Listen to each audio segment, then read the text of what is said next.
Mungkin salah satu ketakutan terbesar para astronot yaitu saat mereka harus terlunta-lunta di luar angkasa dan gak bisa kembali lagi.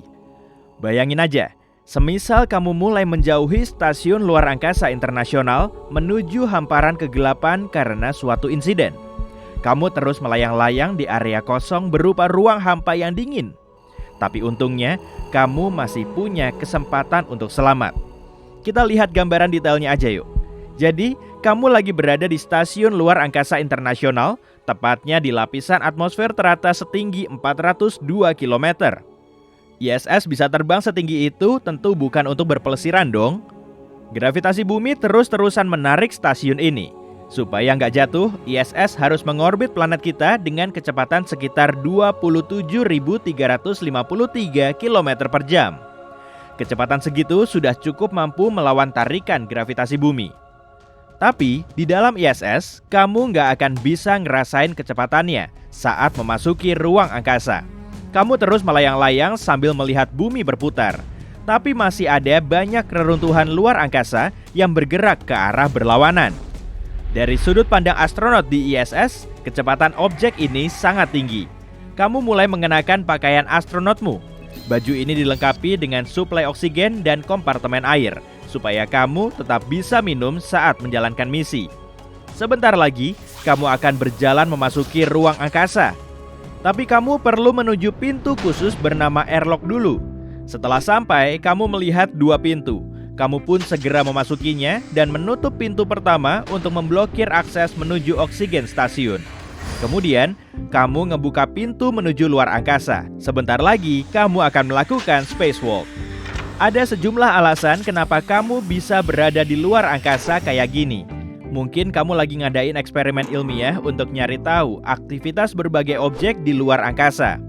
Bisa juga kamu lagi ngetes perangkat, sensor, dan alat canggih lainnya.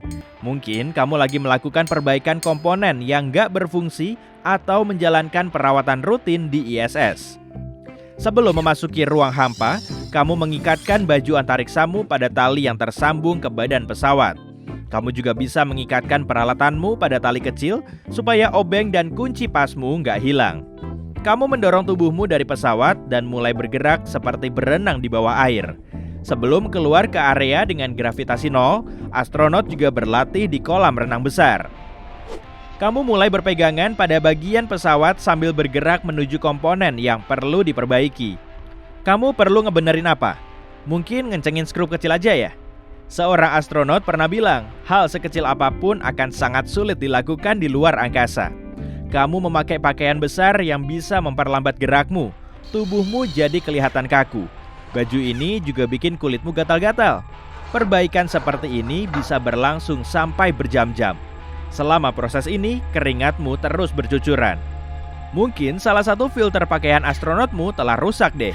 Semua cairan yang keluar dari tubuhmu bisa menyebar ke seluruh pakaian hingga ke wajah. Matamu mungkin juga berair. Air mata bikin penglihatanmu semakin kabur. Padahal, banyak bahaya siap mengintai di hamparan luar angkasa. Dan gak ada petunjuk pasti yang bisa ngejelasin cara mengatasi sebagian besar situasi ini. Kamu kan lagi ngencengin skrup, tapi ada kesalahan. Kunci pasnya jatuh dan skrupnya terlepas dari lambung pesawat. Kamu berusaha menangkapnya, tapi malah tubuhmu semakin terdorong menjauhi stasiun. Setelah mendapat skrup itu lagi, kamu sudah terlanjur jauh. Kamu gak bisa berpegangan, tapi kan masih ada tali. Gawat. Talinya udah gak terikat di pakaian astronotmu lagi tuh. Ternyata kamu udah salah pasang. Saat ini kamu gak cuma menjauhi stasiun, tapi tubuhmu mulai muter-muter. Pemandangan bumi yang biru dan antariksa gelap terus berkelebat di depan matamu. Kamu gak bisa berhenti. Untung penyelamatmu gak cuma tali. Pakaianmu dilengkapi dengan saver atau alat bantu sederhana dalam proses penyelamatan spacewalk. Ransel yang berisi bahan bakar ini punya fungsi seperti jetpack. Kamu mulai mengaktifkan ransel agar penerbanganmu berjalan mulus. Tubuhmu udah gak muter-muter lagi dan gerakmu lebih tenang. Saat ini kamu udah tahu lokasi persis ISS-mu. Selanjutnya, kamu perlu nentuin arah secara manual dan perlahan terbang menuju ISS. Unit saver melepaskan gas dari tabung kecil dan tubuhmu terdorong maju. Dengan pemakaian panel control saver yang mirip joystick, kamu bisa mengubah arah pelepasan gasnya. Dengan begini, kamu bisa mengontrol pakaian astronotmu. ISS harus selalu ada dalam penglihatanmu.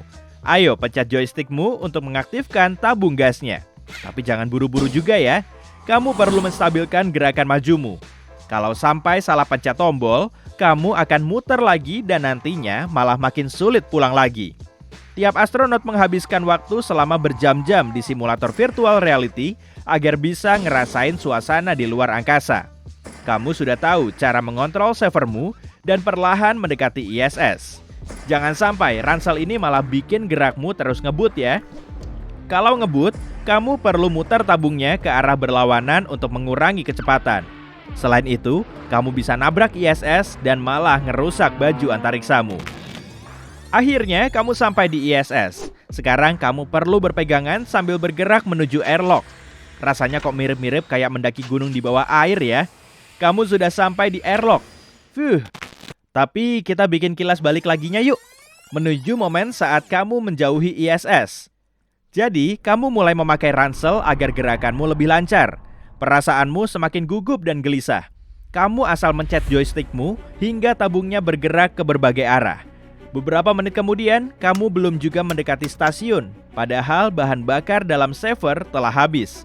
Hatimu makin was-was. Oke, kita perlu mundur ke beberapa waktu sebelumnya.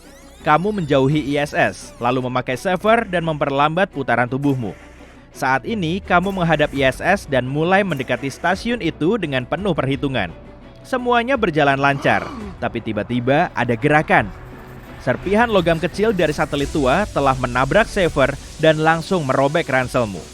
Bahan bakar di dalamnya mulai bocor keluar angkasa. Kamu mulai muter-muter gak karuan karena terkena benturan. Jadi, kamu perlu narik nafas dalam-dalam dan menggunakan sisa bahan bakar untuk berhenti. Beres, kamu melayang-layang tanpa muter lagi. Gak ada petunjuk maupun protokol yang bisa membantumu mengatasi masalah ini. Kamu terus bergerak di luar angkasa dan gak bisa mengendalikan prosesnya. Untuk kembali ke ISS, kamu perlu mendorong objek lain. Untung kamu bisa mikirin langkahmu selanjutnya. Persediaan oksigen di baju antariksamu bisa cukup sampai beberapa jam lagi. Kamu juga punya air. Jadi, kamu bisa minum melalui sedotan karet kecil yang terpasang di cincin leher helmmu. Kamulah manusia pertama yang mengalami situasi ini. Tapi kamu juga punya peluang untuk tetap selamat kok. Kalau kamu bisa ngelempar objek ke samping, tubuhmu akan bergerak. Kalau kamu punya kunci pas yang berat, kamu bisa melemparnya ke arah yang berlawanan dengan ISS. Dengan begini, kamu bisa meluncurkan dirimu menuju stasiun tersebut. Dan sayangnya, kamu nggak punya barang yang bisa dilempar. Savermu udah rusak, tapi kamu nggak bisa ngelepas sendiri tanpa bantuan orang lain. Sesekali kamu menikmati pemandangan bumi yang cantik sambil bernafas selambat mungkin untuk menghemat oksigen. Kamu udah nggak punya peluang lagi. Tapi, astronot lain mulai menghubungimu lewat radio. Mereka melihat lokasimu dan segera menyelamatkanmu. Temanmu sedang menuju ke tempatmu. Dia terikat kuat pada 2 tali panjang, dan dia akan memberimu salah satu tali setelah sampai di tempatmu. Dengan memakai saver, astronot itu terbang ke arahmu. Jaraknya sudah sangat dekat. Akhirnya, dia melambat dan meraih tanganmu. Dia ngelepas kait di salah satu tali yang terpasang di baju astronotnya, lalu memasangnya di bajumu. Dengan tali ini, kamu mendekati stasiun. Saat itu, ada baut berkarat melesat di dekatmu. Takutnya, serpihan luar angkasa bisa nembus baju astronotmu dan melepas talinya. Kamu menambah kecepatanmu hingga sampai di airlock. Lalu, kamu ngebuka pintunya dan mulai masuk. Salah satu misi ruang angkasa paling berbahaya telah selesai. Menurut teori, kamu juga bisa diselamatin dengan cara lain. Pesawat ruang angkasa yang memasok makanan dan air ke ISS bisa menjemputmu dan membawamu kembali ke stasiun. Tapi, mesin ini lebih sulit dilakukan karena perhitungannya harus akurat. Kalau ada masalah, pesawat itu justru bisa menabrakmu. Dan kalau sampai terjadi hal kayak gini, kamu harus cepat-cepat menjauh. Kamu bisa melayang selama berjam-jam hingga oksigenmu habis atau serpihan ruang angkasa merusak baju astronotmu. Untung, semua astronot sudah sangat terlatih dan cukup berpengalaman untuk menghindari kejadian seperti ini.